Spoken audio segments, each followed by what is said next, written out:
I'm now here to tell everyone that you should go out and meet more strangers too, because one connection can change your life.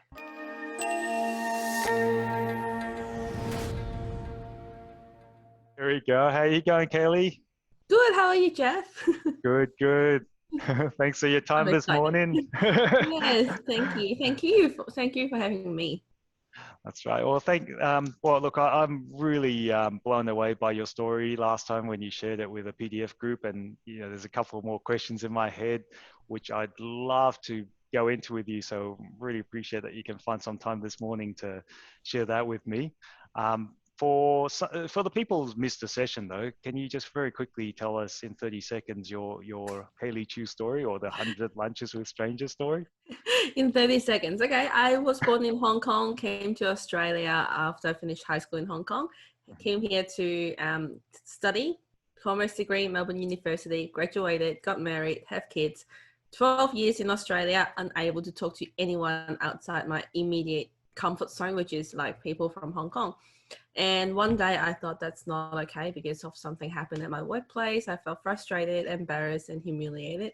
I thought I got to do something. And that's how I started my journey, 100 lunches with strangers there. Yeah, I can see that. And have lunch with strangers to open up my world. And after the 100 lunches, not only I got out of my comfort zone, not only I can talk to people, my whole world changed. I made enough new connection that I can achieve anything I want. That's how I feel. And Wow. I haven't stopped having lunch with strangers. This is 200 and something, 250 something, 260 something. And I'm now here to tell everyone that you should go out and meet more strangers too, because one connection can change your I life. love More than that. 30 seconds. No, I That's love it. true. I love Yeah. the fact that you can tell that story so quickly, but at the same time, like, it is so true. It is something that hits very close to home to me as well, because I absolutely understand the power of these connections and how much it could change your life. And the fact is that you've gone out, not only you did it for yourself, but you also wanted to share. It's almost like, you discover something that works, and you almost just, you got this excitement, you want to bring it to the world, which I absolutely love and identify with. One thing I had during that session in my head, and the whole way I was thinking through, was how were you able to stay so positive? I suppose, were there any part of your journey where you thought that, it's me against the world, maybe I'm just don't have the social skills, and did you start to feel sorry for yourself? I think the term I'm looking for here is the victim mentality. Like, did you ever fall prey to the victim mentality and thought that this is something that it's beyond your control? It's a good question. I don't know. I don't think I ever felt sorry for myself, to be honest. I know that something has to change, and I wasn't happy about the situation. Um, but then, because I'm very grateful that I've got a supportive husband, I've got a very supportive boss, and I've got, my friends that's very supportive as well. And I just thought I got to do something to change the situation, so that I can be better. So that's the thinking process. And Right. also all the Mhm. strangers were so I know, supportive. I said it 5 times in a row, I'm sorry. um like, there's no way I need to feel negative about it, because 100 strangers coming to help you to get out of your comfort zone, like, how do I feel sorry about that? No, I understand. But the thing is, you had to take that first step, right? Yeah. So even before your very first lunch, surely that was a point in your life where you might have felt a bit down. Mm. I think I remember the TED talk you're saying how you were there was a really important meeting where you just couldn't contribute to, like, so Yeah. can you talk us through that low point of your life? What was it in that part of your life that made you decide that you had to do something? I think because it was just a frustration, that I was really not happy about what happened. Mhm. Like, there's almost no reason that I couldn't talk to people. My English was okay, not perfect, still making heaps of mistakes, but I finished a degree. Like, I can talk to people in English. And I was I knew the answer. I just couldn't talk. And there's just so much frustration in my head that what is wrong with me? But then my boss came and talked to me and said, Kaley, you got to do something. And I said, yes, I know that I have to do something. I don't know.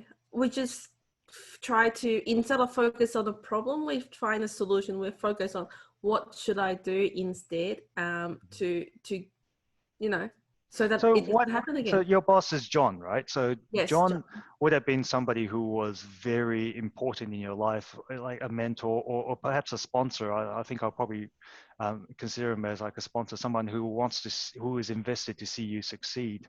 What was in that particular conversation? Is that something that you can share as a fly on the wall? How did he give you feedback, and what did he say to you that allowed you to make that change in your life? Well, that wasn't a great conversation. I don't know. Like I the line that got in my head that I couldn't get rid of was, Kaley, that's not good. That's not good enough. We got to do something. Like, we got to do something. The next sentence that he said was, that's not funny, because I was smiling, and not because I was happy. It's just because it's that's a defense mechanism. Like, yeah. And then he said, no, this is not funny. We got to do something, and I really don't know. That was just, we talk about what we can do, what we should do. And, he can't just keep putting me in front of clients in case I can't stop, I can't talk, and it just happens again. So he said, why don't you just go and meet some strangers, someone outside of your immediate circle, someone's non-Asian. I'm not racist here.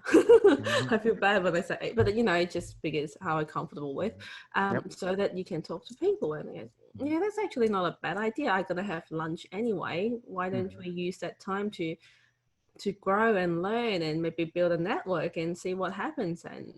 But neither of us expect what happened after, because that's way, way, way more than what we expected to happen. But that was just how it started. I love it. Okay, so that's a great story, right? So he came up with the idea that you got to do something and potentially get outside of your comfort zone, connect with people who you're not familiar with your life. And I think this is something that I can certainly identify with, especially earlier on in my life, where when I was brought up, even though I was living in a predominantly Western country, we tend to hang around people who are more like ourselves. And so that is completely understandable, because in some respects, you are just trying to find your tribe. You're trying to find out who you fit in.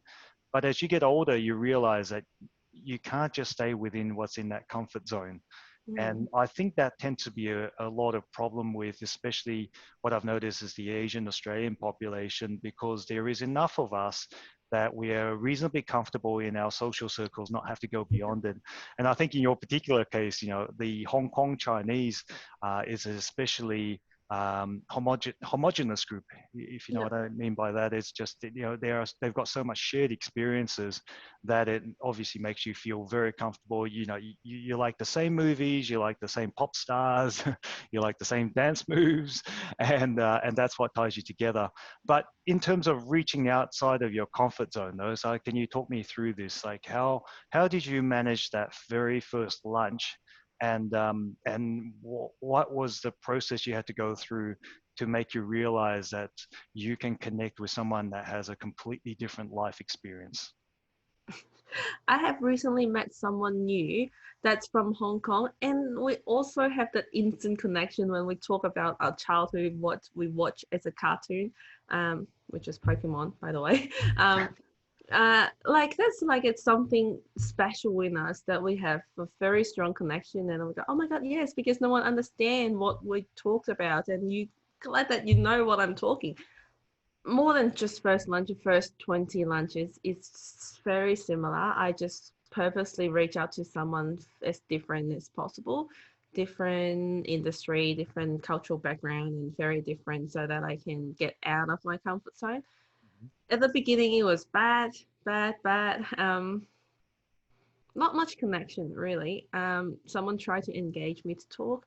I couldn't talk. I have nothing interesting to share.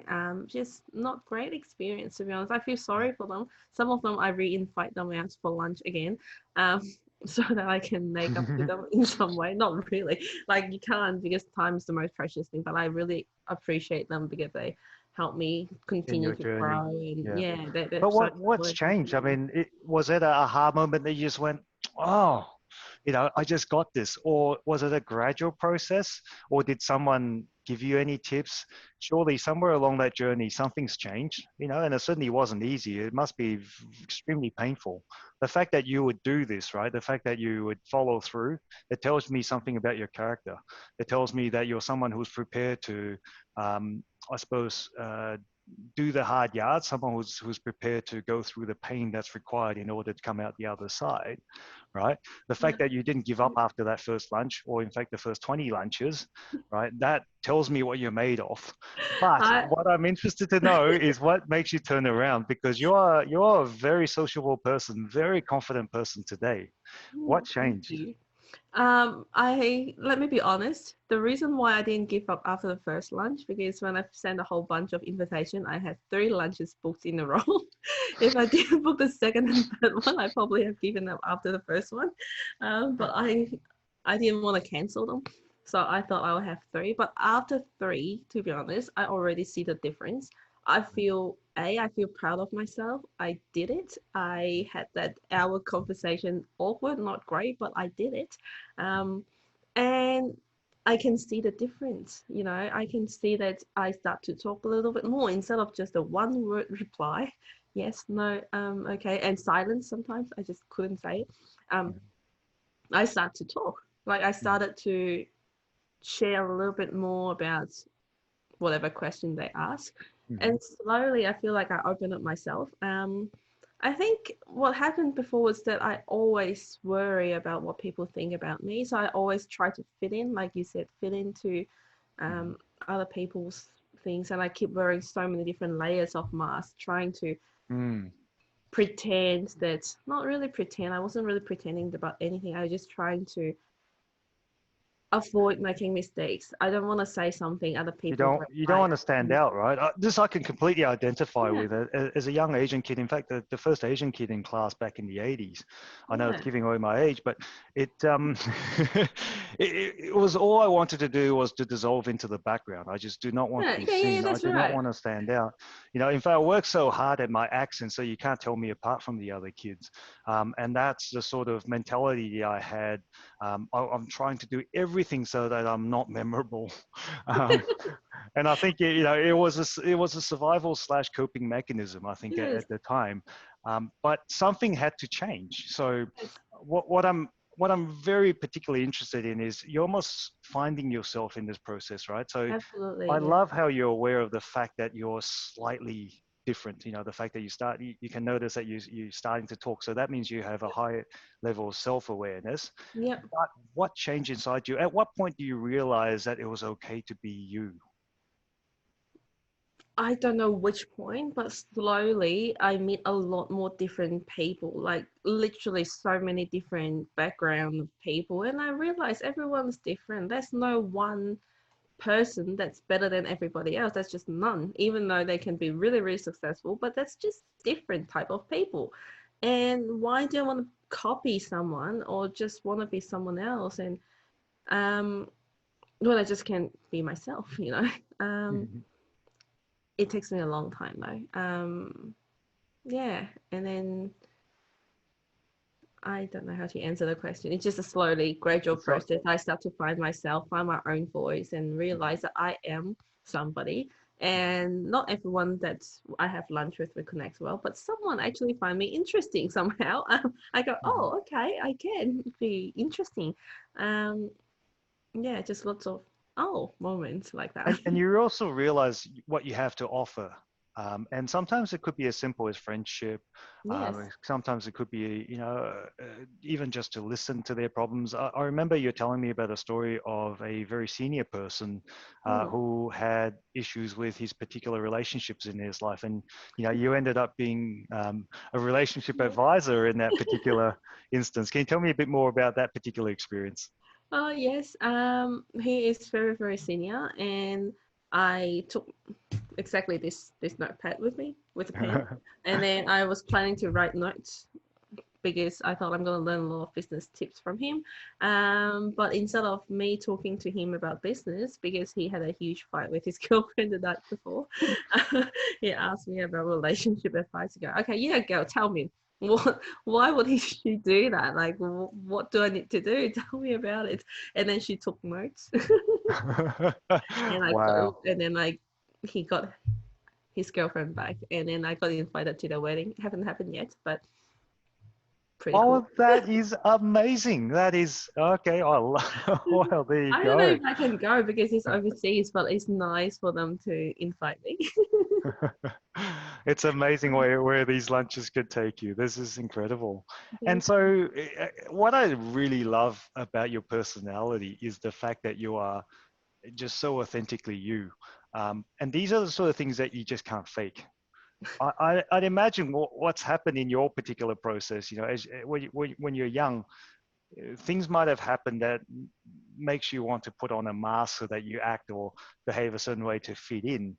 But I think what you've done is through this process, you've started to, sort of take off the mask so that the authentic person is out, right?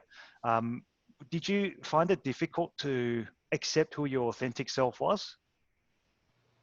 I don't know at what point I accept myself, to be honest. Like I said, it's a very gradual process. Like you mentioned earlier about at some point I put on my mask. I think it's exactly right. Um, I wasn't like that when I was in Hong Kong.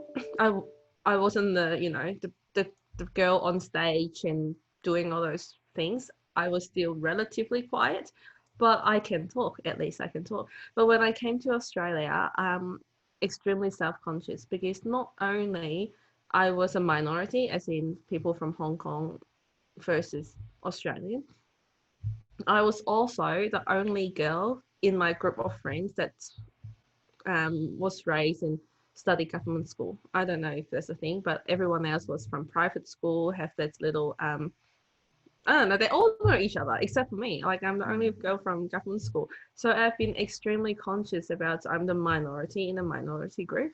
So in order to avoid making mistakes, I just say nothing. Yeah, but then I think what happened was my life was avoid making mistakes instead of thriving or trying to achieve something, Yep. which is pretty sad actually. Now I'm talking about it. I didn't feel sad at that time though. No. But then now that I verbalize it, probably for the first time somehow, I don't know. Yeah, that's not a good way to live. Just try to avoid making mistakes because mistakes are okay now, I realize. And we really don't need to please everybody. The world is huge. Like, I used to think that there are only like 10 handful of friends that I've got. I don't want to upset them. I try to think that when they ask me a question, sometimes I was silly enough to think, so when he asked me, so for example, do you like this movie? My first thought will be, do I think that he likes the movie? If he likes the movie, I'd probably say yes. If he say no, like this is wrong. Someone asking me for my opinion, and I try to give him an answer that would make him happy because I don't want to make mistakes. And then I don't I know. think I you've could be touched just no, way no, extreme. that you've described it perfectly because I know exactly what you're talking about, and it's almost I could relate this to a massive cultural, I suppose, just a cultural norm, and the biggest difference between the East and the West. Where we come from, where we grew up, we almost we're almost forced to learn how to read between the lines in order to give an opinion that is I suppose either couched either way, that's hedged, that you're not putting yourself offside with anybody, and you do it in the name of harmony because you don't want a culture, we don't want a society with an apparent with an apparent conflict that is put on display, Yeah. right? And so we don't realize how deeply this culture is ingrained in us, to the point that if we were to offer an opinion, it's not, it's a luxury. It's not something that you're allowed to say because that's how you feel. You have to read the room to understand what is the acceptable opinion, which, now in hindsight, it's ridiculous, right? And this is something that I think we need to be extremely acutely aware of, being people from an Eastern culture living in the Western world. Because in the Absolutely. Western world, if you were not authentic with your opinions, then you would never be able to build genuine relationships, because you're seen as someone who is untrustworthy or duplicitous, or somebody who's scheming, right? If you think about it. And so because of that, you'll never really be trusted, even though you don't mean badly, even though all you really want to do is to maintain this Be nice. That's what we're trying harmony. to do. We Yeah, just you're be trying to be nice. nice, but being nice is not seen as a positive quality, because what you're really saying is, I don't trust you, right? Mm, When you're trying to be nice, you're actually saying to the other person, I don't think you are worthy of me being open. And that's incredibly harmful to a relationship. Whereas in reality, because of the culture that we are living in Australia, we need to be as genuine and as open as we can. And that's where you find the closest relationships, because you realize how easy it is. And you mentioned a really good point. You're not for everybody. You don't have to be universally liked. That's another fallacy that we get taught as a young kid, um, growing up in Asia, that you have to be universally liked in order to be yeah. successful or a leader. And that's just not true. You'll never be universally liked, because if you don't stand for something, how could you possibly be a leader? And if you Mhm. stand for something, you'll never be universally liked. And so that's something that we have to reconcile within our upbringing. And I think you've done it in this particular journey. You realize through that process. So one thing that really jumped out at me was that there must be a point where you realize that when you're your authentic self, so when you take off the mask, you became even more well liked, or you're able to build more stronger relationships after you rip off your mask. Was there a point when you realized that you're better able to relate to others when you stop putting on that facade? Wow, you should have sent me these questions before so I can prepare. I don't think there's a particular point. I realize that I laugh a lot more during the process, because I realize I can just laugh and make mistakes. That's perfectly fine. The first when you asked that question, the first moment that got to my head was actually at my book launch. After the 100 Lunches with Strangers, I wrote a book about all the lessons that I've learned. Um, Even at that time, I don't think I'm very confident, as in, I know that I can do better. I was able to get on the stage and share my story. So it was a huge difference to unable to talk to one person. But at my book launch, I put a lot of people in there. I invited other people, and I even tell John that, I want to have entertainer on the stage, because I thought people were coming to my book launch because they want to be entertained, and they want to see other people. They want to see, those really cool people that I had lunch with, and they were the star of the show. Mhm. And then when I was on the stage, I was like, wow. That was exactly a year ago, 21st of June, 2019. That was the day that I realized that people were there for me. Because I wish you were there, or I wish, because I've never been to a place that's full of love. Like, I can feel literally love is in the air. Like, when I talk on the stage, I was still nervous, but then I try to be funny, and people just laugh when it's not really that funny. And you can feel that they pay attention, and they try to, engage with me while I'm on the stage, and they're sitting down there. And when I talked about sharing my journey, and when people came to me and give me a hug and say congratulations, I don't know how to explain that, but that was the day that I really feel so loved, that I thought, wow, people were there for me and not for other reason that I thought they were there for.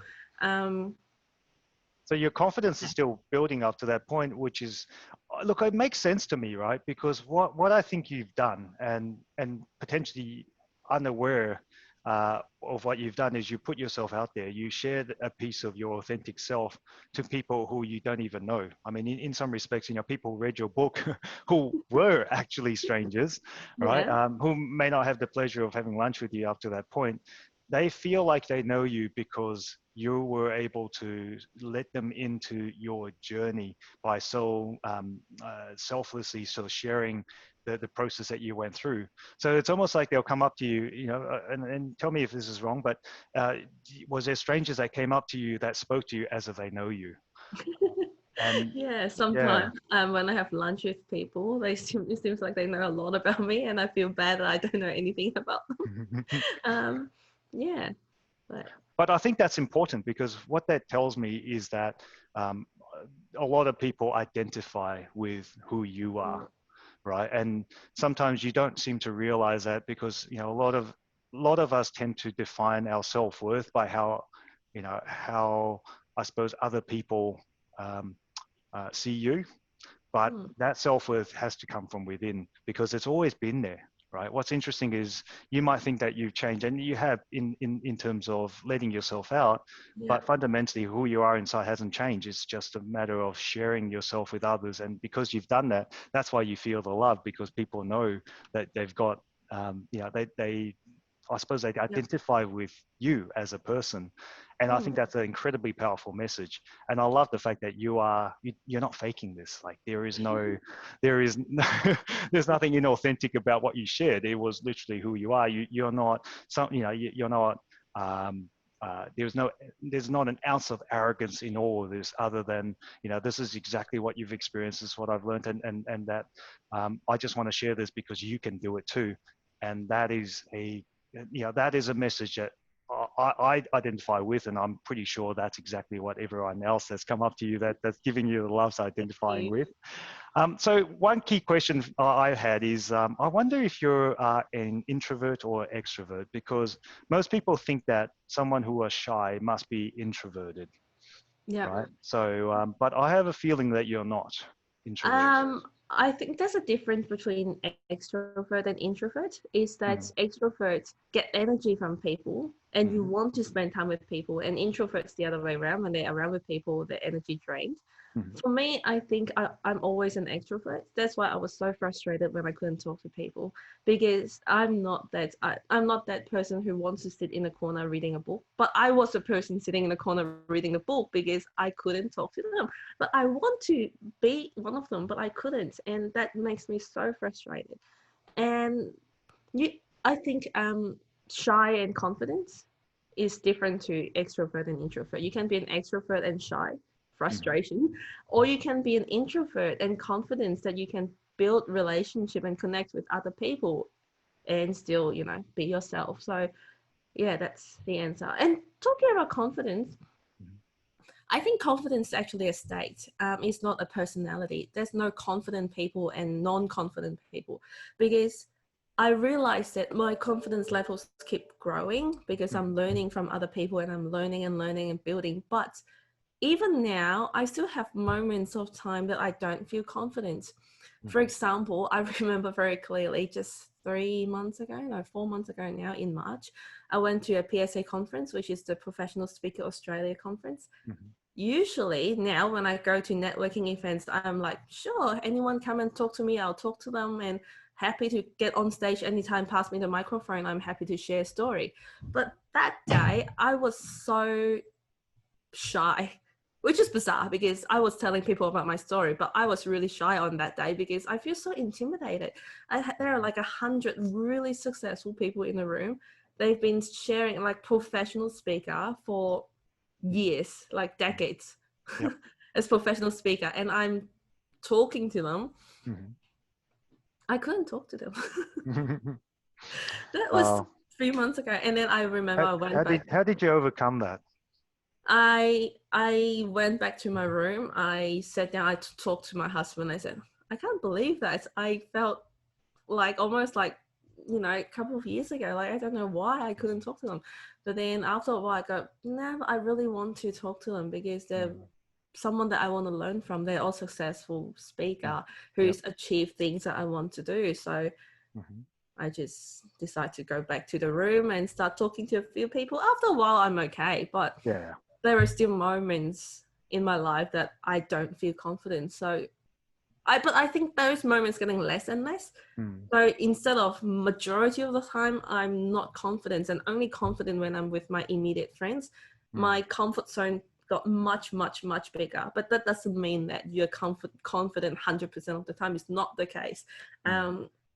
It just gets better. I think, you're right. I think it's not so much, it's like a professional athlete as they explain it to me, you know, you don't feel less pain the fitter you get, or the better you become an athlete. You just learn how to tolerate that pain a lot better when you're an athlete, right? So it's like that sort of thing where you still feel self-doubt and other things, and there are days when you just want to give up, but you're just better at telling yourself to just get on with it and you know, roll out of it. But one thing that I think you've got going for you is your purpose. Right, in somewhere down the line, you realize that it's important that you found this really incredible methodology, and you can't just keep it to yourself. You know, you can't just you know, and be happy and go, you know what, I fixed my problem in my life, I'm happy. I think, you know, you're someone who wants to share this, and it shows because you're so passionately advocating this, knowing what this could do for other people, right? When did you realize that, you know, this was the purpose of your life? Like, when did this become your central theme? Like, because when you started, you didn't do it for others, you did it for yourself. But now I can see that you're doing this exactly to help others around you. Slowly. At the beginning, I finished my challenge, and then I got the book, and then I published the book, and I start to share my story with people, and people resonate, and I got really good feedback, and other people start to do the same. Like, I had someone who's like, for example, Nick had more than 100 lunches with strangers. I was his first stranger. And I can tell the difference in him. The first time that I had lunch with him, he was so shy, like introvert, like he didn't have much conversation. Now he's on LinkedIn doing a video post every single day and, you know, really thriving in his personal life and his business. And there are so many more stories that are so similar, like other immigrants who just give it a shot. Okay, I'll do a few lunches. And they got the same benefits. And then I realized, this is not just me. I thought might be the only one got the same outcome, but other people tried to do the same thing and got very similar outcome. They found themselves, they found their voice, their confidence level grew. They've got so much more opportunities come up because of the lunches. And then the more results I see from other people, the more I believe in this concept. This is really one simple concept that can change a lot of life. And I don't know, it's like you found the cure for COVID-19, like almost like something like that. You got to tell everyone, right? Yeah. Like, you just can't keep it to yourself. Like, I feel like I have to tell more people because my life changed so much, like completely different. Because when you feel confident about yourself, everything becomes insignificant. When there's a problem, a challenge in your life, doesn't matter what, it becomes an inconvenience. That's fine. Not that there's no problem there, but I know that I can overcome that problem. So the problem becomes less a problem. Let's look at the solution. How do I fix that? And that's just a great way to live. And you have more genuine connections with people you really like, because over the course of 200 lunches now, you found people that really deep connecting with you. You have very similar shared value, and you really like each other in a deeper level, not just the superficial, I like purple, you like purple. Oh, great, we both like purple. No, not just like that. Like, you really found some great friends and great opportunities and business opportunities. And I don't know, you just I know, it's great. people. So I guess let me try and put it in perspective for you. One of the reason why we're so excited to have you in PDF is because what you're doing absolutely aligns with our mission, right? We believe that people are happier and more fulfilled if they can live up to their potential, which is why what you're doing is so much more than just having lunches. Like what you're doing is giving people, making people more fulfilled, Yes. in the process happier, Yes. and also in the process, in the long run, more happier and more fulfilled people means we actually create a better world. I So think in so. this world right now, I think it's, it needs more of this. We need more people to have genuine, authentic relationships. We need people to get out of their comfort zone and connect with others. We talk about we're all in this together, and yet we sort of retreat into our tribes every time we have a fight. But Mm. in reality, if we were to step outside of our comfort zones, we would get to know people who are different to us, which gives us different perspectives that makes our life a whole lot richer, which means that we'll appreciate the diversity amongst us, not just in our appearance, but also in our minds, in our experiences, in our insights, in how we see the world. And when we can do that, we create a better world that understand each other, right? Yes. So what you're doing is so much more than just lunches. I think I have to just drum this into you that this is something that you're basically creating a better world. And I certainly Oh, hope that your thank message you. goes viral, because I can see only good things that come out of it. So yeah, this is probably a good point to end on, to make you understand exactly the impact that you have, not just on people around you, but hopefully I hope that this journey goes global, and I hope people start having lunches all over the place with people that's different to them. So thank you very much for taking out your time to talk with me, and let's keep this journey going. It's a movement that I hope will just keep going. Thank you so much, Jeff. It was so nice to talk to you. You make me feel so good about myself, so thank you. Appreciate it. Well, you have a lovely day, and we'll talk again soon. You too. Bye-bye. Bye.